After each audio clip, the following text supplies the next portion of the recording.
গতকাল হচ্ছে একটি টকশোতে, আপনার টকশোতে উনি খুব রিয়েক্টিভ আচরণ করেছেন। আমার কাছে মনে হয় গতকালের থেকে আমাদের শিক্ষা নেওয়ার আছে। গতকাল উনি যে ধরনের আচরণ করেন এবং বর্তমান তরুণ প্রজন্ম যে ধরনের আচরণ রাজনীতিবিদদের থেকে প্রত্যাশা করেন, সেটির মধ্যে দৃশ্যমান যোজন যোজন পার্থক্য রয়েছে। এই যে ফজলুর রহমান বাবু যিনি রয়েছেন, 5ই অগাস্টের পরে যদি এই ধরনের মন মানসিকতা থাকে যে আমার মতের সাথে মিলবে না, তার মানে সে মুক্তিযুদ্ধ বিরোধী, সে আলবদর, সে রাজাকার, সে রাজাকারের সন্তান, এগুলো হাইলি প্রবলেমেটিক। আপনার মত পার্থক্য হতে পারে, সেটা নিয়ে ডিসকাস হইতে পারে, কিন্তু আপনি তাকে হচ্ছে আহ, রাজাকার, আলবদর, মুক্তিযোদ্ধা বিরোধী, মুক্তিযোদ্ধা পরিপন্থী, 71 বিরোধী, এই এই প্রবণতাগুলোই কিন্তু আওয়ামী প্রবণতা। আপনারা 1971 সালকে কতটুকু লালন করেন, এমন তো একটা বড় প্রশ্ন গতকালকে করেছিল আপনার জনাব ফজলুর রহমান হাসন আবদুল্লাহ। দেখুন, এই ক্ষেত্রে যে বিষয়টি আহ, বাংলাদেশ জামাতি ইসলামী, বিএনপি, তারপর হচ্ছে ছাত্র সংগঠনগুলোর মধ্যে হচ্ছে ছাত্র শিবির, ছাত্র দল, তখন সবার লক্ষ্য ছিল যে হাসিনার পতন। তো হাসিনার পতনের জন্য যখন যখন ডিস্ট্রাকশনের দিকে যাবেন, ডিস্ট্রাকশনের সময় সবাই ইউনাইটেড হয়ে যায়। এটা হচ্ছে একটা ল। আপনার এটা পৃথিবীতে এটা হচ্ছে একটা ধ্রুব সত্য। ধ্বংসের সময় সবাই এক, কিন্তু গঠনের সময়, কনস্ট্রাকশনের সময় বিভাজিত হয়ে যায়। এটা এটা খুব স্বাভাবিক একটা বিষয়। এটাকে আহ বিশেষভাবে এটাকে আবার সন্দেহের চোখে দেখতে হবে, বিষয়টা এমন না। কারণ গঠনের সময় কেউ বলবে যে আপনি একটু ডান দিকে হচ্ছে জানালা দিয়েন, কেউ বলবে জানালাটা একটু বড় করেন, কেউ ছোট করেন, কেউ বলবেন যে না একটা আমার দরজা দিতে হবে দুইটা বেশি। কিন্তু ভাঙার সময় যে যে দিক থেকে ভাঙতে পারে সেটা নিয়ে কোনো ইস্যু নাই। তো এটা খুবই একটা স্বাভাবিক একটা বিষয়। এখন এই কিন্তু প্রশ্নটা বিষয়টা হলো এখানে আমি আমি আমি শেষ করি। গড়ার সময় কাউকে কি বাদ দিতে চান কিনা? কারণ বিএনপি মনে করে, বিএনপি অনেকেই মনে করে যে আওয়ামী লীগকে মাইনাস করেছেন, বিএনপি কেও মাইনাস করবার একটা বড় ধরনের প্রচেষ্টা চলছে। এখন বিষয়টা হচ্ছে যেটা, যে আমরা এই যে একটা স্বাভাবিক বিষয়টাকে কতটা গ্রহণযোগ্য পর্যায়ে আমরা রাখতে পারি। রাজনৈতিক জায়গায় দুই ভাবে মানুষের কাছে পৌঁছানো যায়। এক হচ্ছে প্রতিপক্ষকে খারাপ বানিয়ে, দ্বিতীয়ত হচ্ছে প্রতিপক্ষর তুলনায় নিজেকে আরো বেশি ভালোভাবে উপস্থাপন করে। দুইভাবে পুনরাবৃত্তি করছি। এক হচ্ছে আপনার অবস্থানকে অপরিবর্তিত রেখে প্রতিপক্ষকে আপনি যত বেশি সম্ভব খারাপ বানাবেন, বানিয়ে নিজেকে মানুষের সামনে উপস্থাপন করা। আরেকটা হচ্ছে যে প্রতিপক্ষের অবস্থানটাকে অ্যাকনোলেজ করে আপনি কতটা প্রতিপক্ষর থেকে ভালো, সেই বিষয়টা মানুষের কাছে প্রচার করা। দীর্ঘদিন ধরে বা আমাদের রাজনৈতিক যে কালচারটা, আমাদের রাজনৈতিক কালচারটাই হচ্ছে এটা। প্রতিপক্ষকে কিভাবে অসম্মানিত করা যায়, কিভাবে খারাপ বানানো যায়, প্রতিপক্ষের কিভাবে ক্যারেক্টার অ্যাসাসিনেশন করা যায়, প্রতিপক্ষের নেতৃবৃন্দের কিভাবে হচ্ছে ক্যারেক্টার অ্যাসাসিনেশন করা যায়, এগুলোর মধ্য দিয়ে মানুষের কাছে পৌঁছানোর এই বিষয়গুলো আমাদের রয়েছে। যেমন আপনি যদি হাসিনার যদি আপনি 25 মিনিটের কোনো একটা, 10 মিনিটের কোনো যদি একটা আপনি প্রেস কনফারেন্স শুনেন, সেখানেও 5 মিনিটের মতো আপনি দেখবেন রাজনৈতিক বিভিন্ন কুৎসা রয়েছে, বিভিন্ন ধরনের মোটা দাগে সবগুলাই হচ্ছে একই রকমের। তো সেই জায়গা থেকে সেই কালচারের আমরা উত্তরণ চাই। দ্বিতীয় যে বিষয়টি রয়েছে, সেখানে আসলে কাউকে মাইনাস করে দেওয়ার যে বিষয়গুলো, বিষয়টি এমন না একদম। আমাদের এই বিষয়টিকে আমরা এভাবে ব্যাখ্যা করতে চাই না, বরং আমরা কিভাবে এই সংস্কার প্রক্রিয়ায় কে কতটা উইলিংলি অংশগ্রহণ করতে পারছে বা হুম। চাচ্ছে, এই সংস্কার প্রক্রিয়াটি এই অন্তর্বর্তীকালীন সরকারের অধীনে কে কতটা বেশি চাচ্ছে, সেটি হচ্ছে মূলত প্রশ্নের জায়গায়। অনেকেই চাচ্ছে যে এই সংস্কারগুলো আমরা যখন ক্ষমতায় আসবো তখন করব। অনেকেই চাচ্ছে যে না, এই অন্তর্বর্তীকালীন সরকারই এই সংস্কারগুলো করে যাক, নির্বাচিত সরকারটি সেটির ধারাবাহিকতা অব্যাহত রাখুক। যদি আপনি যদি দ্বিমতের জায়গাটি দেখেন, দ্বিমতের জায়গা কিন্তু এটি, মোটা দাগে দ্বিমতের জায়গা এটি, যে আমরা এসে সংশোধন করব, সংস্কার করব। আর আরেকটা পক্ষ চাচ্ছে কি, সংস্কার এই অন্তর্বর্তীকালীন সরকার করে যাক, একটা নির্বাচিত সরকার এসে সেটির ধারাবাহিকতা অব্যাহত রাখুক। এখন এই যে মতপার্থক্য তৈরি হয়েছে, এই মতপার্থক্যটিও কিভাবে আলোচনার মধ্য দিয়ে সেটাকেও কতটা কমিয়ে নিয়ে আসা যায়, সেটি হচ্ছে আমাদের জায়গা থেকে রাজনৈতিক চাওয়া।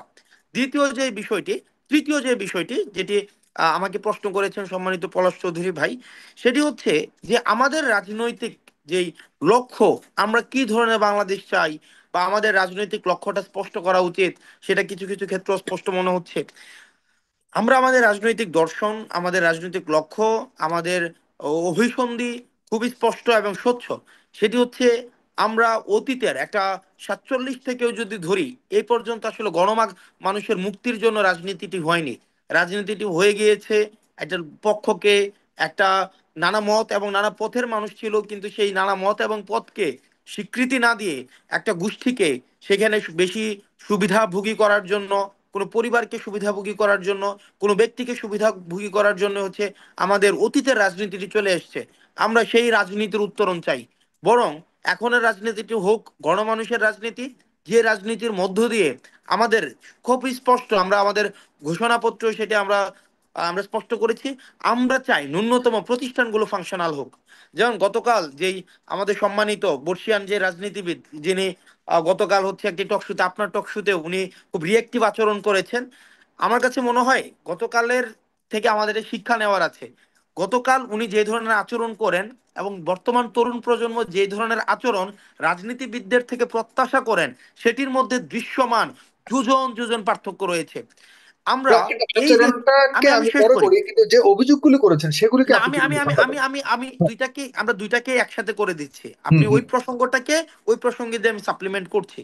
হুম যেমন হুম দেখেন, আমরা এই প্রজন্ম না এই রাজনৈতিক মতাদর্শিক বা ভাবাদর্শিক যে আলোচনাগুলো, সে আলোচনাগুলো খুব বেশি যে এই প্রজন্মের মানুষের কাছে খুব বেশি প্রাধান্য পায়, বিষয়টি এমন না।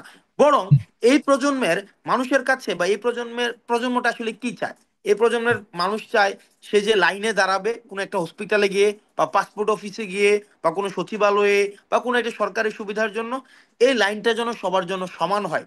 কেউ রাইট। যেন একটা লাইনে 1 ঘন্টা দাঁড়ায় আছে, কেউ যেন পিছন থেকে এসে আবার কাজটা করে হাসতে হাসতে তার সামনে দিয়ে বের হয়ে না যায়।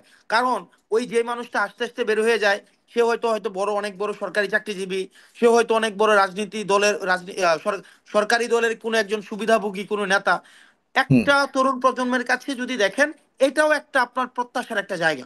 এই প্রত্যাশার জায়গাটা আপনাকে নেগলেক্ট করলে হবে না। 2 নম্বর জায়গা, একটা তরুণ প্রজন্ম আসলে কি চায়? সে চায় সে যে ইনস্টিটিউশন থেকে যে সুবিধাটা নিবে, তাকে একটা ইম্পার্শিয়াল সুবিধা দিবে।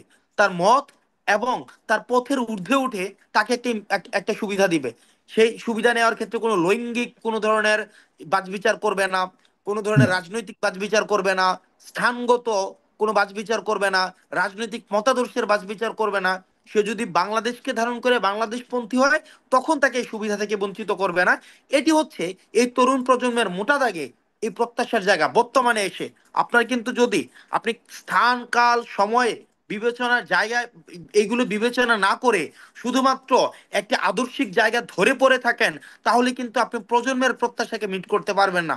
যেটি আমাদের হাসিনা যে ভুলটি করেছিল, সে স্থান কাল এবং প্রজন্মকে এড়িয়ে গিয়ে শুধুমাত্র আদর্শ, একাত্তর একাত্তর চেতনা, একাত্তর চেতনা, এই বিষয়গুলোকে সবসময় মানুষের উপরে ইম্পোজ করার চেষ্টা করেছিল। দেখেন, এর পরবর্তীতে একটা তরুণ প্রজন্ম কি চায়? তরুণ প্রজন্ম চায় দুর্নীতি মুক্ত, চাঁদাবাজ মুক্ত, এবং সেই জন্য এই দেশটাতে সেফ ফিল করে সে একটা বিজনেস করবে, সে একটা চাকরি করবে, সে যেন অ্যাটলিস্ট একটা সেফ ফিল করে। রাজনীতি অনেকেই মনে করে is none of our business. যে রাজনীতি করবে সে রাজনীতি করুক, এটা আমার, ভাই আমি সাথে পাচ্ছে নাই। আমি যেন আমার এই বাচ্চা বউ নিয়ে আমি যেন একটা একদম সিম্পল একটা লাইফ লিড করি। আমি সকালে উঠে বাসায় অফিসে যাব, অফিস থেকে বাসায় আসব, আমি যেন জীবনের এই এতটুকু নিরাপত্তা পাই। আপনি যদি মনে করেন মোটা দাগে আমাদের দেশের মানুষের চাওয়াটা এতটুকুই, আমাদের দেশের মানুষের চাওয়া যে খুব বেশি, বিষয়টি কিন্তু এমন না। আমাদের দেশের কৃষকরা সময় মতো ফসলের বীজ চায়, সময় মতো সারটা চায়, এবং সেটা ন্যায্য মূল্যে বাজারে বিক্রি করতে চায় কোনো মধ্যস্বত্বভোগী ছাড়া। এই মধ্যস্বত্বভোগীটা সৃষ্টি করে কারা? একটা মানে রাজনীতিবিদদের একটা সুবিধাভোগী গোষ্ঠী। এখন দেখেন, এই যে সমস্যাগুলো সৃষ্টি হচ্ছে, এই সমস্যাগুলো সৃষ্টি হয় প্রতিক্রিয়ামূলক মনোভাবের কারণে। আপনি যখন প্রতিক্রিয়ামূলক একটা আদর্শের মধ্যে আপনি বন্দী হয়ে যাবেন নিজেকে, আপনি যখন মানুষের দ্বিমতকে আপনি নিতে পারবেন না, মানুষ সমালোচনা করবে আপনি নিতে পারবেন না, তখনই আপনার মধ্যে একটা প্রতিক্রিয়ামূলক মনোভাব আপনার তৈরি হয়। আপনি যদি দেখেন, এই যে অন্তর্বর্তীকালীন সরকার এসছে, বা আমরা হুম। যারা এখন আপনারা আমাদেরকে দেখতে পাচ্ছেন, বলতে পারবেন এই পর্যন্ত আমরা কোনো একটি আমাদের সমালোচনা করেছে, তাকে ব্যক্তিগতভাবে গিয়ে থ্রেট দেওয়া হয়েছে, তার নামে মামলা করা হয়েছে, কমেন্টে ব্লক করা হয়েছে। আপনি যদি আমার পোস্টের কমেন্টে যান, সেখানে প্রতিনিয়ত, আমি তো মাঝে মাঝে বাসায় বলি, আমার মা আমার জন্য দোয়া করে, আমি মাঝে মাঝে বলি দোয়া করে কি লাভ হবে, দেশের অন্তত 2.25 কোটি মানুষ আমাকে প্রতিদিন গালাগালি করে এবং কমেন্ট সেকশনে মাইরা ফেলবে কাইটা ফেলবে প্রতিদিনই বলে।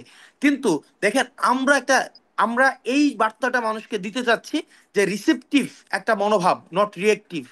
আমরা রিসিপটিভ, যে মানুষ আপনার মতে সবাই একমত হবে, আপনার মতের সাথে সবাই একমত হবে, এই ধারণাটাই হচ্ছে একটা ফেসিবাদী ধারণা। যে রাইট। আপনি যে চিন্তা করেন, আপনি যেই মতের, আপনি যেই পথের, সবাইকে ওই মতের বানাইতে হবে, সবাইকে এই পথের বানাইতে হবে, আপনার আদর্শে সবাইকে বিশ্বাস করতে হবে, সবাইকে বোতলবন্দি করতে হবে। এই চিন্তাটাই হচ্ছে ফেসিবাদী চিন্তা। আপনি আপনার নিজের মতটাকে প্রকাশ করবেন, এবং আরেকজন যদি দ্বিমত প্রকাশ করে সেটার সুরক্ষা আপনি নিশ্চিত করতে পারবেন, নিশ্চিত করবেন নিজ দায়িত্বে। এটাই হচ্ছে মূলত হচ্ছে গণতন্ত্রের সৌন্দর্য।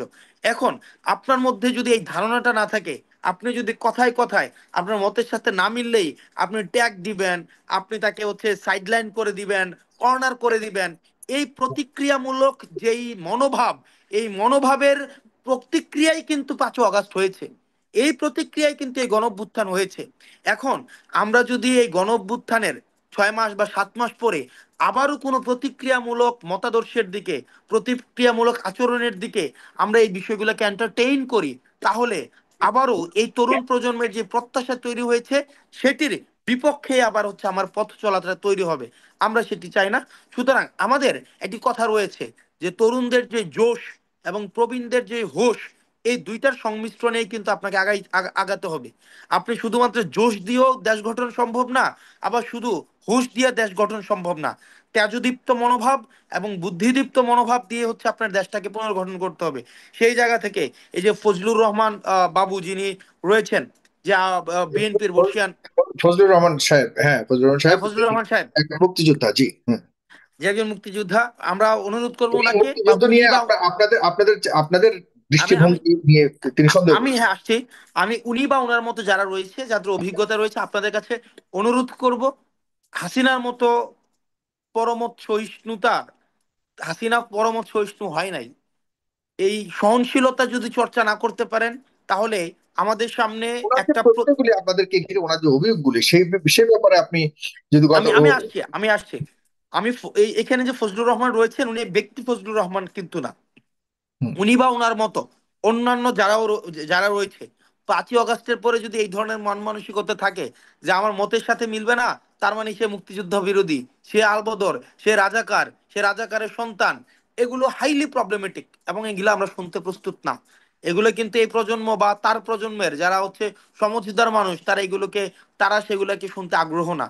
আপনার মত পার্থক্য হতে পারে, সেটা নিয়ে ডিসকাস হইতে পারে, কিন্তু আপনি তাকে হচ্ছে আহ, রাজাকার, আলবদর, মুক্তিযোদ্ধা বিরোধী, মুক্তিযোদ্ধা পরিপন্থী, 71 বিরোধী, এই এই প্রবণতাগুলোই কিন্তু আওয়ামী প্রবণতা। আপনার আওয়ামী লীগ তো একটা ধর্ম, আওয়ামী লীগ তো একটা লাইফস্টাইল, আওয়ামী লীগ তো একটা স্যাট কোড অফ কন্ডাক্ট। এই জিনিসগুলো শুধুমাত্র যে আপনি আওয়ামী লীগের ফর্ম ফিল আপ করে তারপর হচ্ছে আওয়ামী লীগের সদস্য হইলেই যে আপনার মধ্যে আওয়ামী লীগের আচরণ থাকবে, বিষয়টি এমন না। আওয়ামী লীগের আচরণ আপনি বিএনপি করার পরও অনেকের মধ্যে আওয়ামী লীগের আচরণ থাকতে পারে, জামাতে ইসলামী করার পরেও তার মধ্যে আওয়ামী লীগের আচরণ থাকতে পারে, এনসিপির অনেকের মধ্যে আওয়ামী লীগের আচরণ থাকতে পারে। আওয়ামী লীগটা তো শুধুমাত্র যে আওয়ামী লীগের ব্যানারে দাঁড়ায় আপনি রাজনীতি করলে যে আওয়ামী লীগের আচরণ থাকবে, বিষয়টা এমন না। সুতরাং যে যে রাজনৈতিক মানে দলেরই হোক আপনাদের না কেন, ভিতরেও এবং আপনারাও আমি আমার শিবিরকে নিজের লালন মধ্যেও, করেন, জামাত হ্যাঁ ইসলামের আমি আমার আদর্শকে নিজের লালন মধ্যেও, করেন। আমরা হুম। নিজের রাজনৈতিক দলের মধ্যে এই আওয়ামী আচরণের পরিপন্থী যারা রাজনীতি করবে বর্তমানে, তাদের রাজনীতিটাই হচ্ছে সর্বজন গ্রহণযোগ্য হবে। কারণ আওয়ামী রাজনীতিটাই হচ্ছে জনগণ বিবর্জিত একটা রাজনীতি, জনগণ বিরোধী একটা রাজনীতি। সুতরাং এই জনগণ বিরোধী না হওয়ার জন্য আমি অনুরোধ করব ফজলুর রহমান সাহেব সহ আর যারা তার মতো রয়েছেন তাদের